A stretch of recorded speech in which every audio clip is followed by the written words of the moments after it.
Hi guys, welcome to Fierce and Pretty. Honey here. I'm on a sick leave, so I apologize for my voice. But actually, this is the only opportunity now living in the new house that I've really had time to dig out all my decks from where I just, put them after we moved in. And because I don't have the slightest clue about how many decks I currently have and what I do have. Because I don't have a specific one shelf now for all my decks. So I thought, because I filmed my last deck collection video 2 years ago. So my collection has changed. Decks have left and decks have come in. So I thought that it would be a good way to go through my decks while doing a little video of it. So I thought that to speed up this process, I would kind of try to do them in bunches and divide them. And this is gonna be a long one, so you might want to put me on, extra speed or something if you're more interested about the cards. But here on the deck first are my study decks, which I've shown also before. This one is the Il Meneghello version of the Visconti di Modrone, and it is a huge one. The Il Meneghello decks are just gorgeous. Here are the backs, and I never read with these. These are just purely to study the early days of tarot. And with this deck I have Christina Dorsini's book about this. It's just a lovely piece of tarot history, if you ask my opinion. Then there is the Sola Busca. From this I only have the Lo Scarabeo version. It comes with a decent sized guidebook, but actually what makes this a study deck for me is the Peter Mark Adams's book, The Game of Saturn. And I really haven't still had the time, even I've had the deck for over 2 years, to really dive deep into this one, because I really want to dedicate some time for it. But I'm finding the Sola Busca really interesting, especially on that, reason that so much of it was used by Pamela Coleman Smith when she was designing the famous Rider-Waite-Smith deck, because this deck was present at the museum in England when she was doing the deck. So I'm finding it really interesting of comparing this deck with the Rider-Waite-Smith.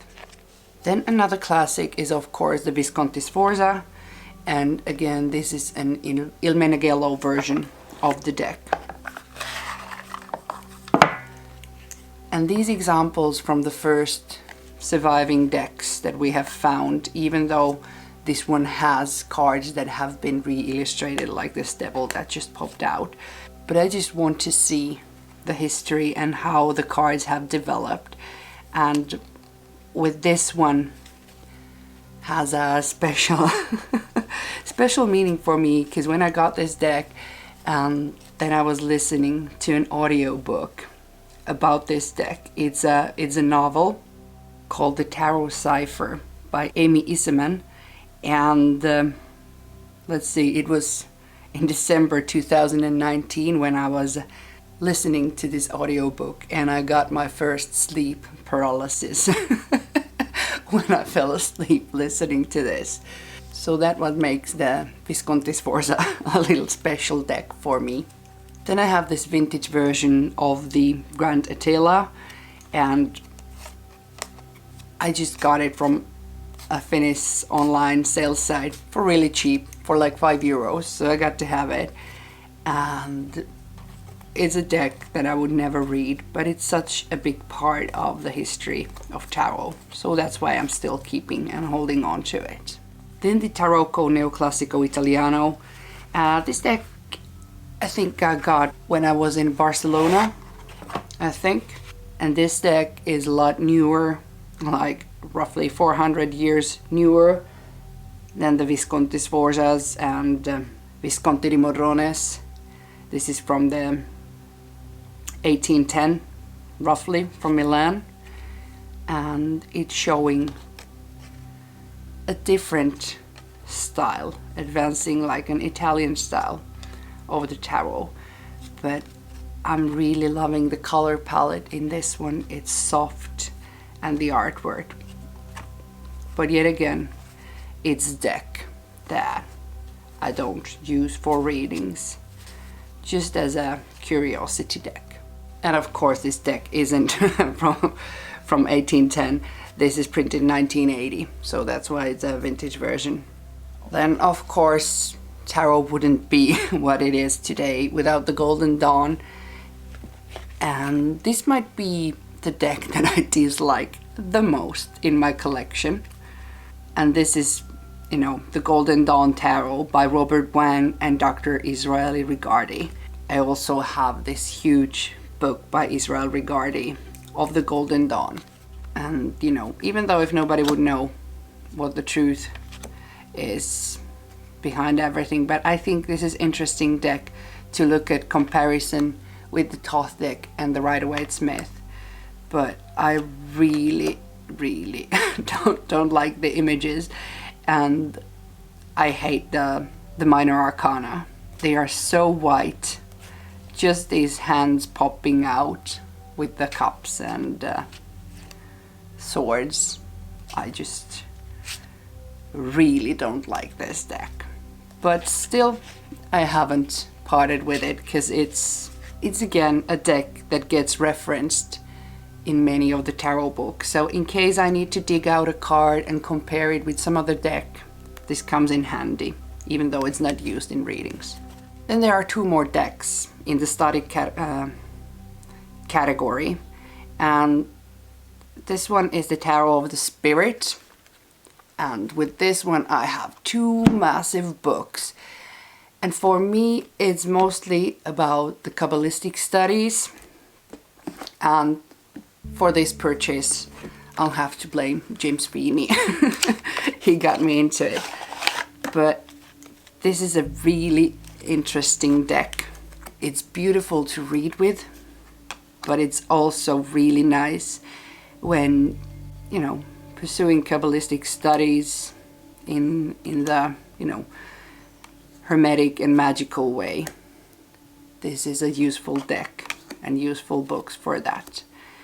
And this pairs beautifully with some other decks, like with Cilla Conway's art or some decks like that, but still it belongs mostly to my study deck collection rather than everyday use decks. But this one I could use and have used in readings. Then the last deck in the study pile is the Tarot of Ceremonial Magic, and this is by Lon Milo Duquette. This is the second version, I think the second printout of this deck. And whoever is studying Thoth Tarot will evidently, you know, face Lon Milo Duquette and his stuff. So this was mostly part of my Thoth studies, this deck. But it has so many, you know, dimensions in it. And also really funny images. I like this death card with the little lawnmower. It's cute. And you know, this hanged man looks exactly like Lon Milo himself. So a really funny deck to have. But yet again, more of a study deck, and really good also for learning the decans if you're trying to combine astrology with the readings more, like just with what you can do with the Thoth deck. But here there are more clues and more symbols in the cards. These are more visual, and they do have so many layers in them. Then I think it's logical from the Lon Milo Duquette's deck to jump into the Thoth decks. So I have a video where I think I've been going through all these different versions of the same deck, but I really did dive deep with the Thoth while I was studying it intensively. But now I'm currently taking I'm still on a break after those intensive studies, but I don't know. there's no reason, there's no point on having this many Thoth decks when I only use my old first greenie that I got. But when something becomes a collection like my Thoth craziness has become, I think, you know, it's just, it becomes too hard at some point to get rid of these. So maybe one day when I'm dead, and maybe if my daughter needs a lot of money, she could sell these if they are still worth something. I guess they should be, but I don't know. I have very many Thoth decks. Let's see, 1, 2, 3, 4, 5, 6, 7, 8, 9, 10, 11, 12, and then there's 13, at least 13. I might have some more somewhere, but you know, not very rational, not very smart. But whenever is collecting tarot decks in these amounts, very smart. At least not very good for a wallet. Then we could jump from the historical decks to my vintage collection. And I have modern versions of these 3 also, but for some reason I love to collect vintage decks. And of course, when you open the James Bond tarot deck, you gotta have the lover's card on the topmost. And because I grew up in the 80s, I grew up with James Bond. I was watching the James Bond movies with my dad and with my brother, and this deck just always reminds me about my big brother. And it's a really freaky, wonky deck, but it's really fun to have readings with too. So this one I do use, even though it's kind of so ugly that it's cute. All these misshaped, misproportioned people with teeny tiny shoes. Look at those gorgeous red high heels on the King of Swords. Aren't they cute? And this deck is, at least the copyright is from 1973. Then cause the James Bond deck reminds me of my brother, then this deck, the vintage version of the Aquarian Tarot, is a deck that reminds me of my mom. And this is how I use these decks. This is the deck when I do readings about my mom. And even though I have the modern tin version, I'll show it to you soon, I always read with this one when I do readings. And this deck, it smells like a grandma's house in my childhood. So it just adds a whole another layer to it. And I think the artwork, it is gorgeous in its own way. And from this deck they have many versions, but this is my favorite back. So that's why I chose this vintage version. Then another classic, the Morgan Greer Tarot. It's, once again, so 70s. It's just, I don't know, very ugly in its own way, but still very beautiful. But I've used this in my own readings and also when I'm reading for other people. It just has this very vintage vibe that I like. Then this one is the Witch's Tarot by Ellen Cannon Reid. It has these gorgeous simple black backings, and I did edge this one black. Even though it's a vintage deck and a pricier one, I still edge decks if I feel like doing that.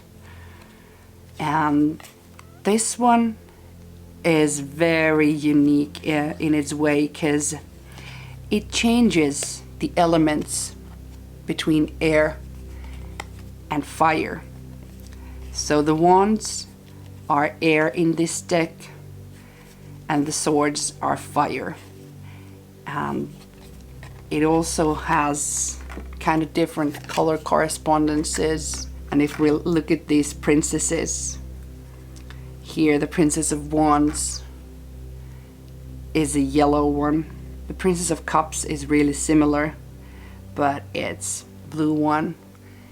But also you can see the seasons changing in the trees. But this is a very specific deck to me that I use for very personal readings. And when I do read with it, I actually do use the switch in the elements, but only with this deck. And sometimes buying these vintage decks is super tricky, so for this one I have to thank Lennon Smith for helping me in the process of getting this one. Then the last vintage deck is a Rider-Waite-Smith blue box. Even though I'm not the biggest fan of Rider-Waite-Smith, I still haven't been able to depart with this deck. This is the one that has the blushing fool, so the weird color of the red stripes in the fool's face and some other curiosities. But this deck is the most beautiful when it comes to deck's texture. I love how these cards feel in my hand. Even though I use the Centennial version more than this, but sometimes on special occasions I will take this deck out and do read with it. And I think this is a one deck that I will always keep, even though it doesn't get used that much. Then let's jump to a bigger pile. I think all of these should be mass market decks that are currently available. So let's look at something like that. I have just too many decks to do in piles, but let's try to unfold this big mess now. The Ancestral Path Tarot. I was inspired after watching Saturnarium's videos about this deck, and I wanted to get it. And this is a deck that I use also in very personal readings. I love the big card size. I love the artwork. It's very unique and very interesting deck. I love the Egyptian vibes, and I also love, you know, the more snowy versions. And the Suit of Cups always takes me kind of like into the Middle Ages of England. It has so many different places, different realms that you can travel into while using this deck. Then while talking about Saturnarium, I had to pick up this one as the next deck, the Afro-Brazilian Tarot, and it's a Los Scarabeo deck that I got as a gift. We've been sharing our culture. I've been sharing my Finnish culture with her, and she's been sharing the Brazilian culture as she does on her channel. And well, to be honest, this is a deck that I don't know if I can ever really figure out. It would require so much understanding on the side of Brazilian religion and their myths and their folklore to really get the most out of this deck. But it is beautiful and a special deck for so many reasons. Then this one is the Druidcraft. I have edged mine in gold, and this is a deck that I use once a year. I use it every fall equinox to do one specific reading. I don't know, but I've done it for 3 years in a row. I love this deck, but still I don't feel like reading with it on any other occasion for some reason, and I don't know why. But at least it gets out regularly every year, once a year.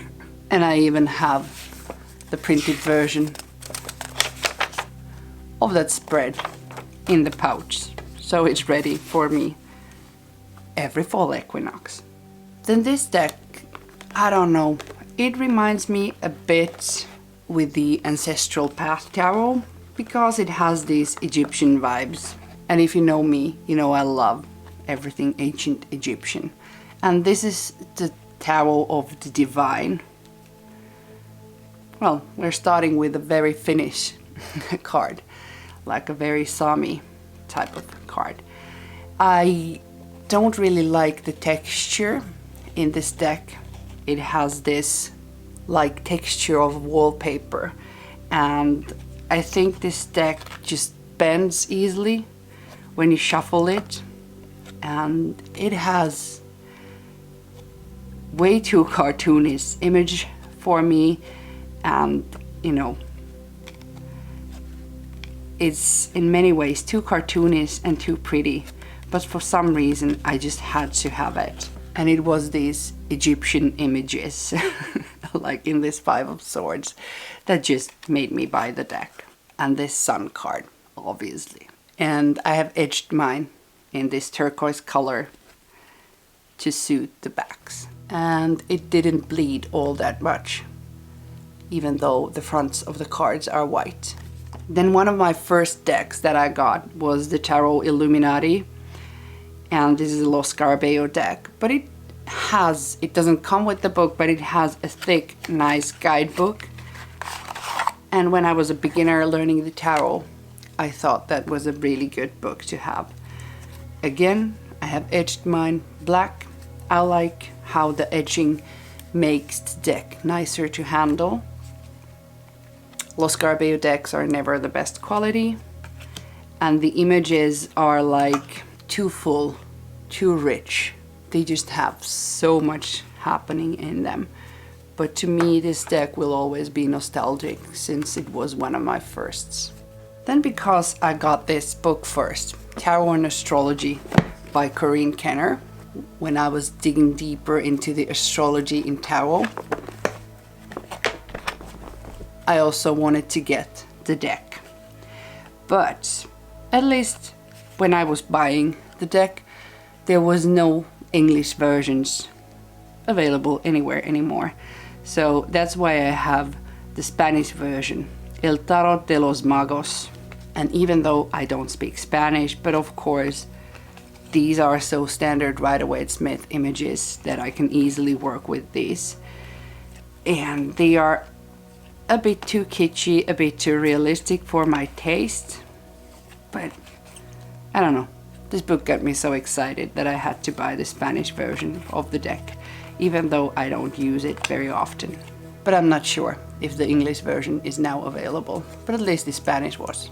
Then this deck that I thought that I would absolutely hate, and I hated it when I saw it online. I've said it many times before, but it just surprised me. It gets to live in my beautiful Kelly pouch made by Kelly Beer. Again, edged in turquoise, and it is the mass market version of the Light Seers. I guess almost all of us have this deck. So do I, even though I thought I would absolutely hate it. But it ended up being a really good reader. And this is a deck that I use specifically with one friend of mine. Always when I read with her, we choose this deck for her. And so it's become kind of like a friend tarot deck. But again, not my aesthetic in any ways, but still a really, really good, workhorse of a deck. Then these two decks that I've had with me from very early on. The Llewellyn Tarot, which is etheric, very nature, vibey, old times mythology deck. And then the mass market version of the Anna Kay. And because these decks are so similar in size and shape, I like to use them often together. Then let's take these tins here in the middle. As I said, I mainly use my vintage version of the Morgan Greer, but I do have the small tin version also. And the same with the Aquarian Tarot. This is just something that is easy to throw in the bag, but I love that this has the same backings as my vintage version does. But the thing that I really don't like about the tin ones is that the tin cards are always quite small. This is the only Lenormand deck that I own, and it's the Pixies Astounding Lenormand. I had a hope one day that I would learn how to read Lenormand. Haven't yet, and that's why I chose this one, because the style of the imagery is familiar from the Rider-Waite-Smith deck, and it would look perfect with, combined with the Centennial version. But still on the waiting list to learn the Lenormand. Then I have the Silic Tarot. It's some sort of a hybrid, kind of Thoth-y hybrid deck with watercolors. But this is special to me because my daughter chose this deck to me. And even though it's a smaller deck, it makes a beautiful pair with several other decks because of the style in the colors and in the artwork. Then the Barbara Walker Tarot. And I'm kind of sad that I only have the tin version about this, but at least I do have that. I find this deck really interesting. Here are the backs. And because these cards are so small and it has like, you know, big borders, the images are even smaller. But this is a fun deck to use in a reading, like when in bed or somewhere where we have like a limited space. And it's just, it's so witchy, it's so dark, it's just very, very special. And I don't think any deck really compares with this one in this style. So that's what makes it a really special deck. But because of the art style, I don't think it's a perfect everyday all around deck. It's, at least I use it in more specific type of readings. And maybe not with people who are not familiar with the tarot that much, because it can be kind of creepy. Then a deck that I thought I would like, but actually don't. The Game of Thrones Tarot. And I, like many others, I'm really into the Game of Thrones and currently watching the House of the Dragon series. But having a movie themed or series themed deck, it's just, I don't know, too specific to be used. And I don't agree with some of these choices as the characters. And that's, I think, the thing that bothers me the most.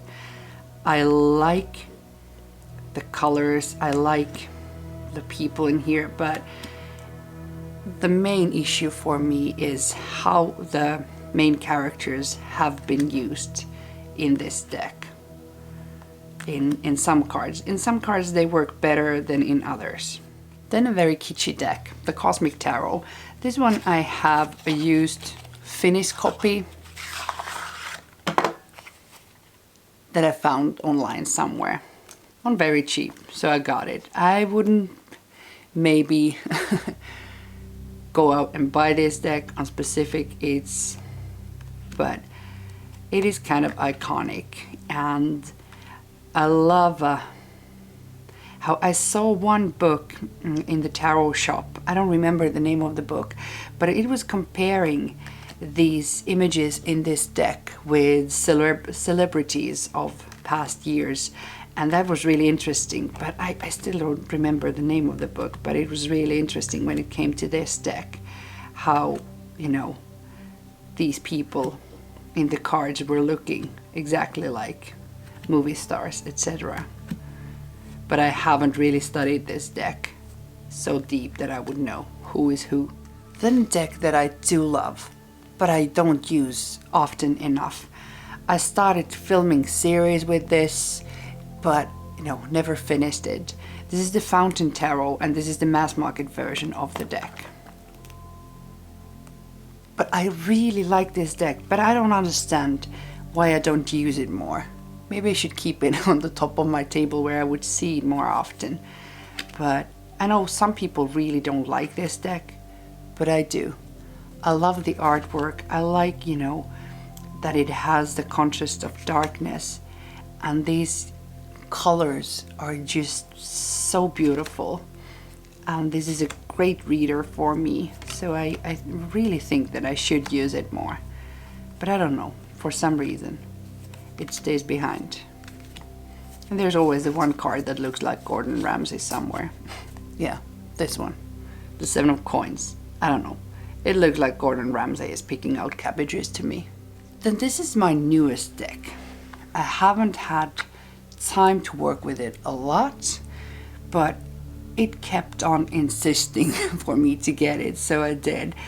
And I was actually gifted one card of this deck, the World card. And I didn't even know at the time what deck this was when I got the card. And then I ordered these old books from UK, and I was reading the Patricia Crowther's biography.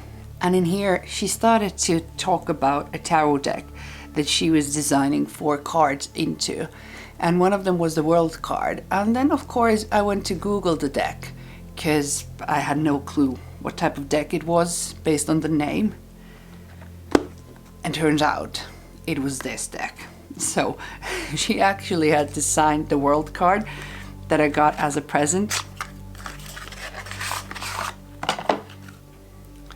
So I just had to go and get the deck, because it's a reasonable priced mass market deck. And this is also one of the cards that she was designing, the Karma card, and I actually really like this one instead of the Judgment card. It's really interesting. And there it is, the World card again. This deck is so weird. These facial expressions on these people, like really ugly faces, but still it's very kitschy in a way, and it's way too white, but I still like it. Everybody's expression is kind of like blank in a way, but I guess this is an old classic, so just had to get it. And for this, let's see what the purpose of this deck will be in my collection. But I don't think that I would use it to read for others that much. But it has a lot of interesting symbolism in it. Then a deck, again, that I thought that I wouldn't like, but ended up being my workhorse. And this is the deck that I currently read most to myself with. And even to my own surprise, it's the very kitschy Everyday Witch Tarot. I saw it in Saturnarium's channel, and I was thinking that I don't have any like really kind of obviously in your face witchy deck, so I thought that I would get it, because again, cheap mass market deck, and I really don't love the artwork, but every single time since the first day I've read with this, it's been amazing. So it has become my go-to deck, like for my everyday readings for myself. And even though I'm not an oracle person, I do sometimes pair it with this Everyday Witch Oracle.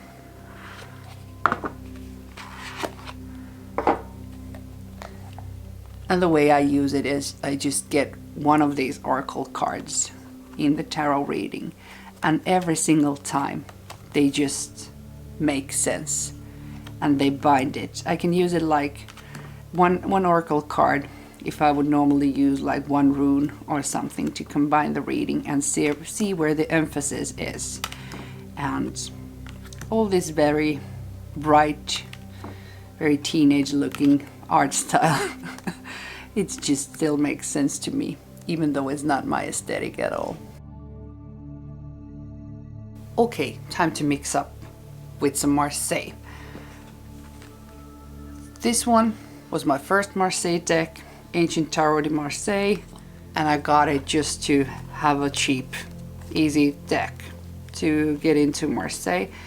I don't like the colors, and I don't like how these cards feel. Mainly I've been using them to study the Marseille, and also in one photo shoot where I was, because I didn't care enough, so I was just shooting these cards all around the roof in a photo shoot. So that's the main use of this deck so far. But I guess it did its trick and got me more into the Marseille. One of the most beautiful tarot decks I have ever seen is the Le Tarot Noir. And in my old home, I used to have these cards cut out from the book as a big painting in the living room wall. I haven't hanged them up here yet in the new home, but I will one day. But this deck is just gorgeous. I love the colors, that they are so, you know, easy on the eye. I love the faces of these figures. They are not realistic, they are wonky in a way. It's just so soothing deck. But, well, I would love to have this deck one day in a wee smaller size, because it's just so big deck to do spreads, but it is gorgeous. It's just really beautiful. And then this one, yet again, one Il Meneghello deck, the Tarocco Marsiglia Svizzero from 1804. And this one I got as a present. I think it was last Christmas from the hubby.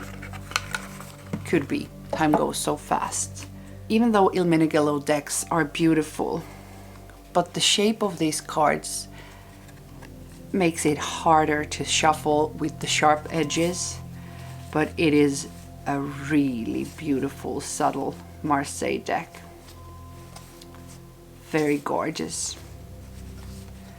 And it's a special deck that I use every now and then, but wouldn't use it like on every day, just because of these technical qualities of the deck. I was thinking about rounding the corners, but haven't risked the beautiful deck with that process yet. Then last in the Marseille pile is my absolute favorite Marseille. And I have a full-blown video of how I destroyed this deck and made it mine at the same time.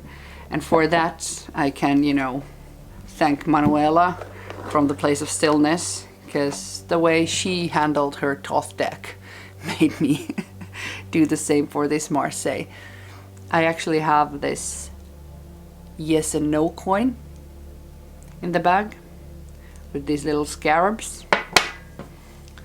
I have my amethyst that I've done specific workings on the summer of last year. This was gifted to me.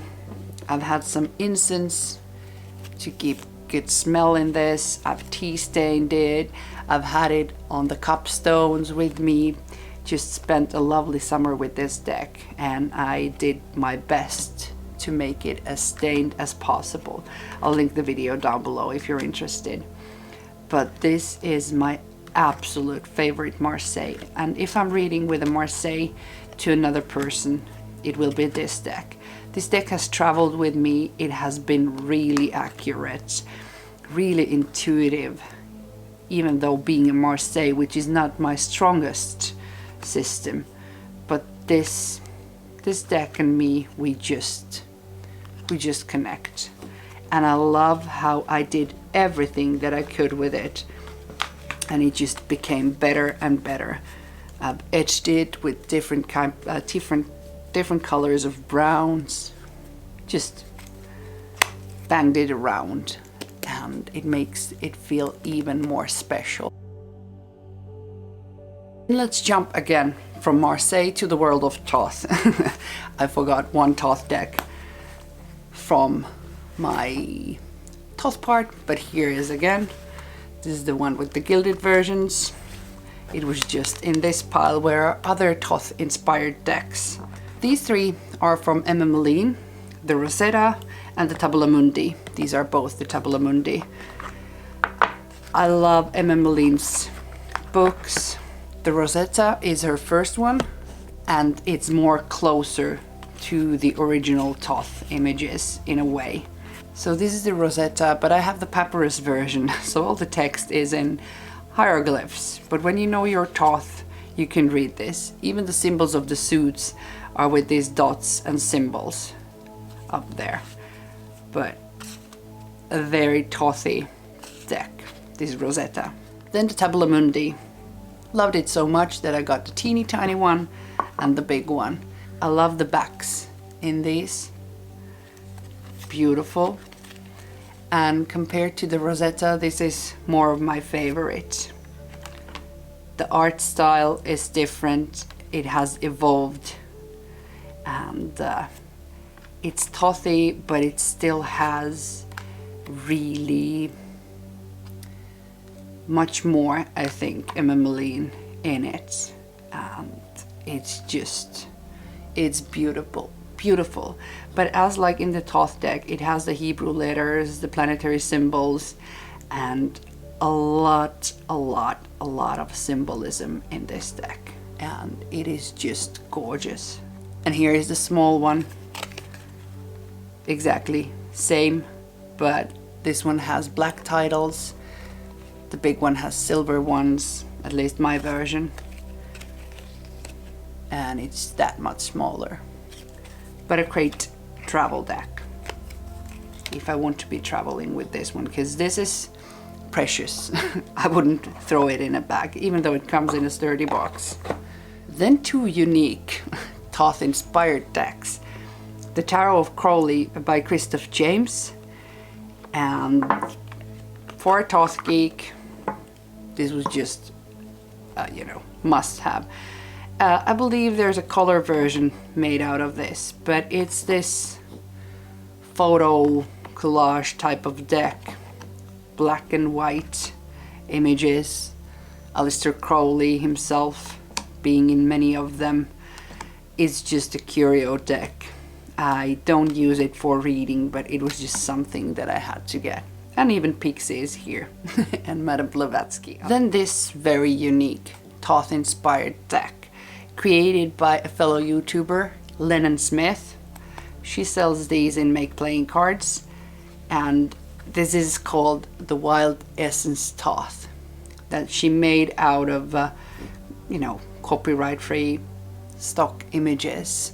And well, I have a full interview with Lennon about this deck, and she has some videos of this deck on her own channel, but it's just so special. Not very many people have this yet. If you want yours, go and grab one, but I love this deck. To me, this deck feels like traveling, and on top of that, it's very Instagrammable. It takes gorgeous pictures, and there's a lot of subtle brilliance behind many of these images, even though at first you wouldn't connect these dots. But when you are a Thoth geek, like we two are at least, so you will see a lot of amazing things in this deck. The deeper we go into my collection, the harder it starts to be to categorize different decks. But these are now all decks by the same creator, Daniel Noel. I got the Moonchild, the Starchild, and the Starchild Akashic version. And this one was the first I got. This is my favorite of these ones, and this one I use the less. But many of you, I guess, have seen this, but let's take just a quick look. The Akashic was the first I got, and it was one of my very first decks. It was my first indie deck ever. And I thought that I would never be skilled enough in tarot that I could read this, because I was still learning with the Rider-Waite-Smith. But I was surprised that even as a beginner, this was a really clear reader, even though it's not my style, and it's very pastel-y and girly, but I fell in love with it for one tarot card, and part of it, the death card, has been tattooed on my hand. Just changed the figure to Thoth there. But we have bonded early on. These are all very similar to Moonchild. Is, I don't know, for some reason I just can't connect with it very well, even though I can connect with the Starchild ones. But the Moonchild has always left me a wee bit cold, even though it's a beautiful deck. But then this original Starchild, I like the card size better, and I like some of the cards better in this one than in the Akashic version. And this one is my favorite, even though, once again, not my aesthetic, but it is a beautiful deck to read with. And I've had very deep, insightful moments with this deck. Then let's keep on staying this creator-based line for a while, because it suits this section well. Here are all my Scylla Conway decks. My first deck from Scylla, my first and biggest love so far of her decks, is the Shimmering Veil. Love it so much that I have 2 copies, as we freaks sometimes do. And I have this special pouch for it. And this deck just, it spoke to my soul immediately. Scylla's art style it just speaks to me in such a deep soul level. This deck is my favorite out of all of my decks. It just is and will forever be, I guess. Just love it. Then another of Scylla's deck that is very special to me, even though I don't use it as a tarot deck as much, is the Intuitive Tarot, which is very different than the Shimmering Veil Tarot.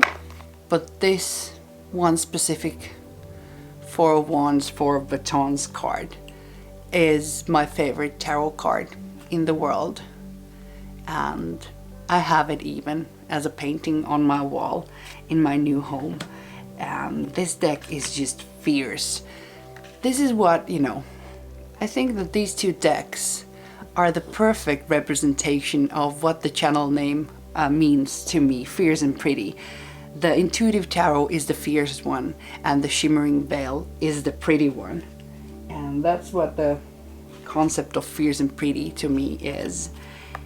And these are like these windows to these things beyond our realm. It's like you're peering into a window and seeing a glimpse. But they are very different, even though you can see Scylla's style in both, but the style is quite different. Then I have 2 of Scylla's oracles, even though I don't have many oracles. I have the Multidimensional Divas, and this just pairs beautifully with the Shimmering Veil. It's just, they make such a gorgeous combo together. Here is the similar art style combining, and these I would use just 1 card in a reading, or if I do use this just as oracles, I will go with my intuition with this one. Then the Book of the Dead. I love how these decks are very similar in style, and they are same size, so I can use them also together. And this is my favorite image, the New Soul, in this deck.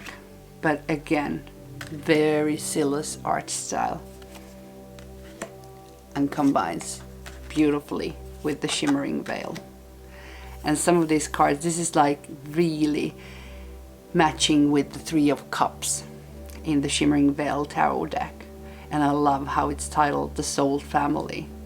That's how the 3 of Cups, cups should feel like. But an interesting one, the Book of the Dead Oracle, as the name, gives a clue of this deck's journey. Very deep, very interesting. It feels like this is taking forever, I guess, for you too. Now it's just random piles of random cards. Let's see how I can categorize these. Let's jump in with the Keymaster Tarot. This one was a Kickstarter. I haven't bought many Kickstarter decks, but I'm really happy that I got this one. There were several versions of this. And this is a combination of Marseille and playing cards and the tarot. A really fascinating gateway deck, transferring from one system to another. It has beautiful details like these gold lines in these images. And in the minors, you have like kind of the Marseille shape behind in gilded, but then you have the basic playing card, diamonds and hearts. A very interesting deck and a really nice reader. And a lot of beautiful artwork. The Major Arcana is very illustrated, and then the pips, they are just quite simple, but in a very beautiful and classy way. Then a funny little random deck, the Delos Tarot. I got it used secondhand from Finland. It's a teeny tiny cute, very cartoonish Rider-Waite-Smith deck. It's just very cute and very tiny and very childish, and I haven't really read with it a lot, but I don't know. Since I got it for cheap, I thought I'd get it. Just felt very different than the rest of my collection, and I like the fact that it's a really standard Rider-Waite-Smith, but done. And like, this reminds me of the Playmobil characters that I used to play with as a kid, so maybe it connects with my inner child or something. Then the Norse Tarot, because I'm really into the Norse mythology, so I thought I didn't have a Norse mythology deck, and I'm into runes and such, so decided to get this one. Turned out I don't love it all that much, but well, at least I have it. Let's see if at some point it becomes more interesting. It has runes here down on the symbols. The color palette is really plain and just, I don't know, something that I felt like my collection didn't have but could use and benefit from, but I haven't figured out how I'm gonna use this. But I think very matching thing is like the Emperor with the Tiwa's rune, very fitting, I think. Then the coolest Finnish deck, Ukonpakka, the Mythologia Fennica Tarot. I have a lot of videos with this deck. Also an interview with the Finnish deck creator, Susanna Salo, who created this deck. But this is the mythology of my heritage, based on the Finnish Kalevala, and it's just such a unique deck, and I love my Finnish roots and talking about them. Even though it isn't the easiest deck to use, it requires some sort of studying and reading the book and getting to know the mythology. But we have evidence that it can be used all around the world in very great readings. If you're interested, look into the Saturnarium's channel, because I sent her this deck and she has found very beautiful ways of using the deck. Then this one, also very kind of famous deck, many people have it. The Pagan Otherworlds by Uusi. And what I love, that the word Uusi, this means new in Finnish. And well, the Pagan Otherworlds is a beautiful, beautiful deck. I have edged mine in gold. I know they sell a ridiculously expensive version of this with actual gold gilding on the edges, but I did mine as a poor man's version. This is truly a beautiful, very old looking deck, but the only issue that I have with this is the cardstock, how slippery it is. It's hard to shuffle and it just feels odd in my hands because it's so slippery, and that's my only complaint with this deck. But it gives beautiful readings, and I've done a lot of moon readings with this one, because it comes with these extra cards of the moon phases. So that's what inspired me to use it in moon readings. But a gorgeous deck, even though a bit. Let's throw some Patrick Valenza in the mix. The Deviant Moon, classic. Many people love this deck and many people have it. I've edged mine in black, and this has been my favorite deck of Patrick Valenza's decks. He has many. And I also do have the thick big book about this deck, which is really interesting. But then, if you follow Astro Lady Tarot, Anna, she loves the Trionfi della Luna Paradoxical, and when this came out, the illustrated Paradoxical, I went and ordered it, because I'm not all that into the Marseille, but I wanted to see how Patrick Valenza had, visioned the illustrations into the pips. And it is quite Rider-Waite-Smithy, which is an interesting combination coming from a Marseille style deck. But I think this is a nice reader, a nice dark deck, because I don't have a lot of dark decks in my collection. So this was worth getting and serves me better than the Marseille version of the Triomphe de la Luna. Then one great deck creator is Robert M. Place, also a great writer. I have only 2 of his decks and they are actually the same deck. The 4th version of the Alchemical Tarot that came with these gildings, and this deck sounds amazing. I would love to have more Robert M. Place's decks, but they are kind of hard to get in Europe. But I also have this same deck in the first version. The backs are different, the card stock is different, but the images are the same. Hubby, for example, has a tattoo out of this tarot card. But I really love Robert M. Place's art on top of his knowledge about tarot and his books. But a great deck. But I wanted to have this one just to keep this first edition a bit more safe. Okay guys, roughly 10 more decks to go or something like that. Quick sneak peek to this Egyptian themed chest, the Centennial version of the Rider-Waite-Smith. Doesn't need an introduction. That's my working copy of the Rider-Waite-Smith whenever I use it, which is not all that often. And then the deck that I have with me wherever I go, funnily enough, that is the Rider-Waite-Smith. One of my first decks ever, this teeny tiny Rider-Waite-Smith that has suffered water damage, etc. in my work bag. But in case I need cards wherever I am, this is always with me in my work bag. Then all the rest of the decks are indie decks. This is a Venetian Tarot by Eugene Benitsky. Got it from Etsy early on. And this deck has the most beautiful play of light. How the light and the shadow work in this deck. Again, with this deck, I don't like that the cards are they're super glossy and slippery, but I really like the artwork. I think this is a really well-rounded tarot deck, and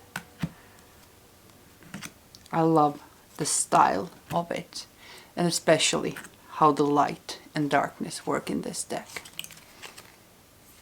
Then a very similar style than the last deck is my only Baba Studios deck, the Victorian Romantic Tarot, which always hangs out with this Lemurian quartz, but it's not in this box. This box smells bad, but it's in this velvet pouch that I got from Baba Studios also. This image is not from this deck, but some other deck.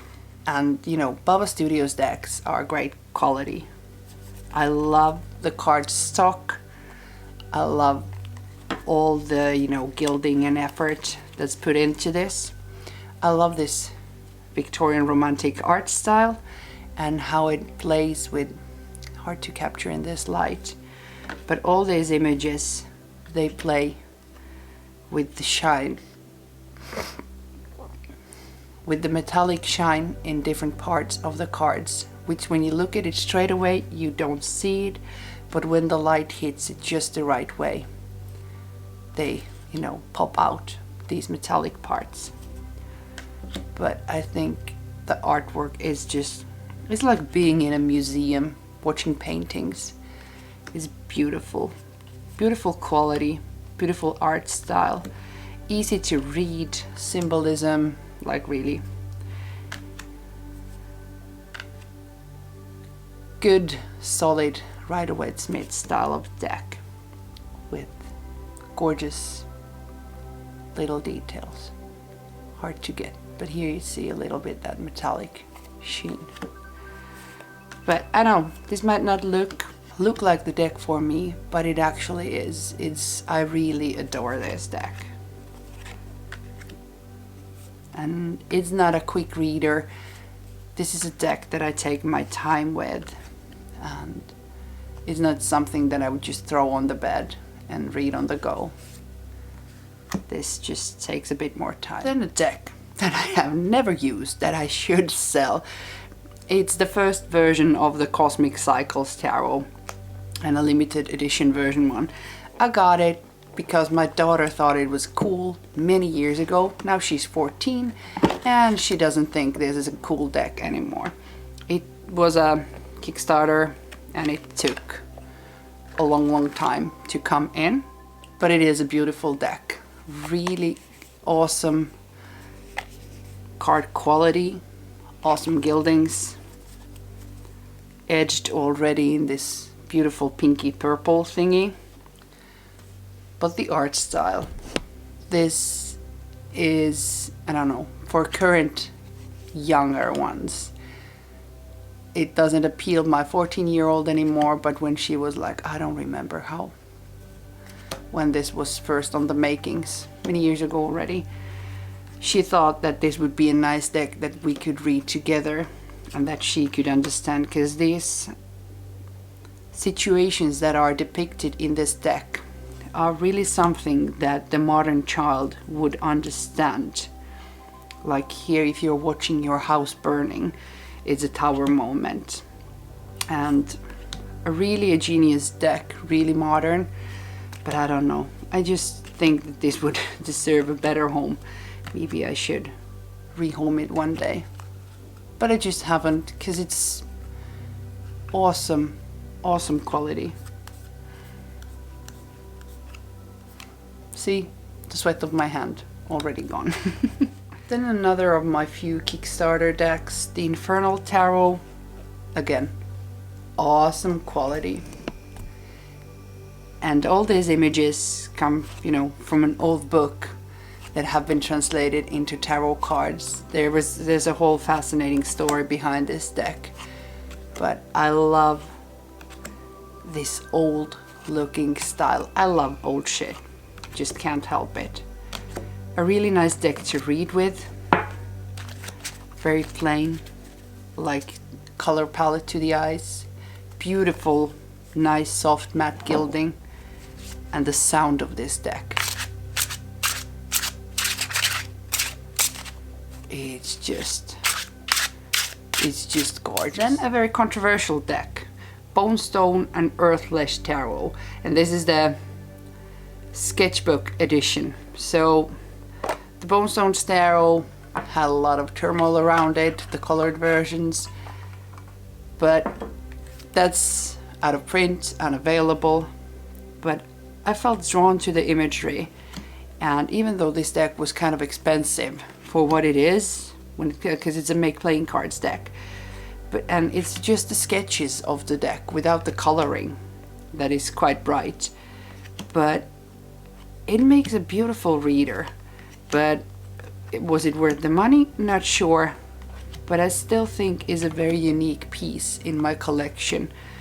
I like sometimes something very subtle without the bold colors all in my face. Don't like the spider card though. Never like spider cards. But this is it has been a good reader anyway. Then a deck that is rare in my collection, an animal deck. This is actually my only, and it is the Oak, Ash and Thorn.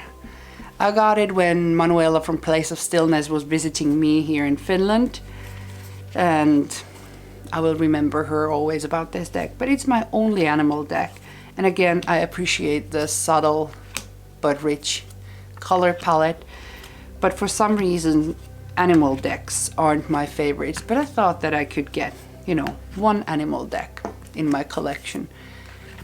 This is very fitting to this autumn season. I think it's a really autumn deck. Really cute and soft. 4 more to go. And this is the Tiltwick Tarot, the 2nd edition.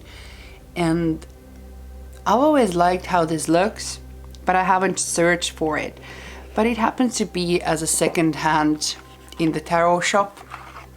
And I just thought that maybe I should get it, since it is a rare one. It has this kind of peachy, bronzy gilding and very subtle like artwork. This is not something, a deck that you can read in a bad lighting. You really need to have your light with it. And to me, this deck is a deck that I will dedicate to, you know, the spirit of the house that I'm living in. This is a house deck. It's all about gardens and places and fireplaces and just things, not about people. So I think if I ever feel like talking to the spirits of my house, this will be the deck that I will use with it. Haven't used in that yet, but still I think this one is a keeper anyway, even though it's not an everyday deck by any means. But it is gorgeous though. Then all my 3 darker decks are for the last ones. And this is the Darkness of Light Tarot. I don't remember which edition of the deck this is. There have been many versions of this deck. Some with black backs, some with white. I don't know which edition this is. It doesn't even say it on the box. It only says copyright 2018. But mine is white. I would prefer the black one, but this was what was available when I got it. I think the black looks awesome with this. This is again very beautiful art style. This is a deck that I would use with specific type of clients that with specific aesthetics. Works perfectly when reading to men.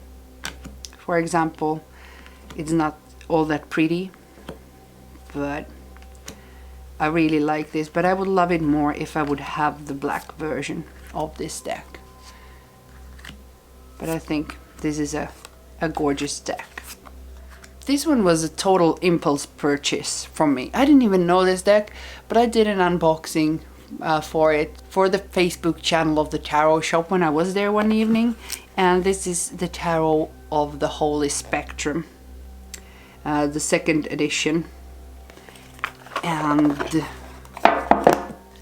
it was interesting to do an unboxing to an indie deck that I had no clue about. Gorgeous backs, just matte black backs. And the colors in this deck, even though I don't know, I'm kind of, I would love to see a bit more color correspondence in the colors. It's something that bothers me a bit, that the colors are random.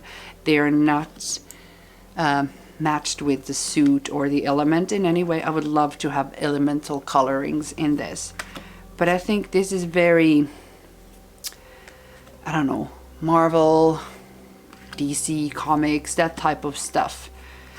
Things like the superhero movies and the current TV. This has that type.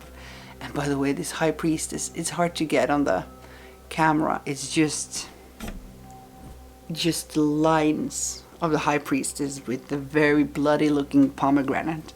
Gorgeous, gorgeous. But this makes beautiful, colorful spreads and an interesting deck. Very modern. Something that is not a very well represented theme in my decks. So that's why, even though it was an impulse purchase, I think it's a keeper. And then finally the last deck of the bunch. This was not an impulse purchase. This was something that I specifically ordered from our local tarot shop, because getting decks from US is always tricky in Europe. And this is the True Black. And the True Black is its whole own animal. It is the quality, how it's made, so you can spill wine on it, I've tried it. Comes off. This beautiful matte finish, so it's all about the durability, but I love the blackness of this. And this is yet another deck where the light and darkness combines. Very fierce and pretty, again, this deck. And this isn't the easiest deck to read. Some of the cards aren't, you know, instantly clear of what they are. Some are, some aren't. Especially in the court cards. Minor arcana are a bit easier, but the court cards can be some tricky sometimes. But just the feeling of this deck, how thick each card is, how beautiful. This is just a modern masterpiece, if you ask me. I love how in the suit of cups, how there are, you know, textures that you can feel when you're looking at the cards. It's just, even though it's a really expensive deck, I think it was totally worth it. But I should be reading with it more and getting more familiar with the court cards so that it would come straight out of my spine. But at the end of this video, I just want to show you my favorite card of this deck, if I can find it. And I'm pretty sure that this is the last time ever I'm gonna film a deck collection. It has been an exhausting afternoon, just exhausting. It creates such a mess, and I know this is gonna be a long video. I'm not sure if anybody is ever even gonna look it until the end. I don't know. A lot of work and a lot of mess goes into this. The card gets full, the battery dies out from the phone, you have to recharge and empty. And then, guys, I still haven't even edited this. So I think this is the last time. But I also feel that I haven't been buying a lot of tarot decks anymore lately. I have too many already. It was I blame the COVID times for hoarding all these decks. But it's not much that I need anymore nowadays. And now I can't even find the last card. I will find it and end with it here. And here it is, my absolute favorite card of this deck. This little squiddy thing is just the cutest ever. And this is the Eight of Cups in the True Black Tarot. And now it's time to move on and leave this behind as the Eight of Cups. So if you survived the whole video, amazing, you're a trooper. I'll go and start editing this. But as I said, no more deck collection videos from me. But here it is, my collection of roughly, I don't know, over 80 decks in total, a little over 60 different decks, since I have duplicates and insane amount of Thoth decks. But that was it. Until next time, bye guys.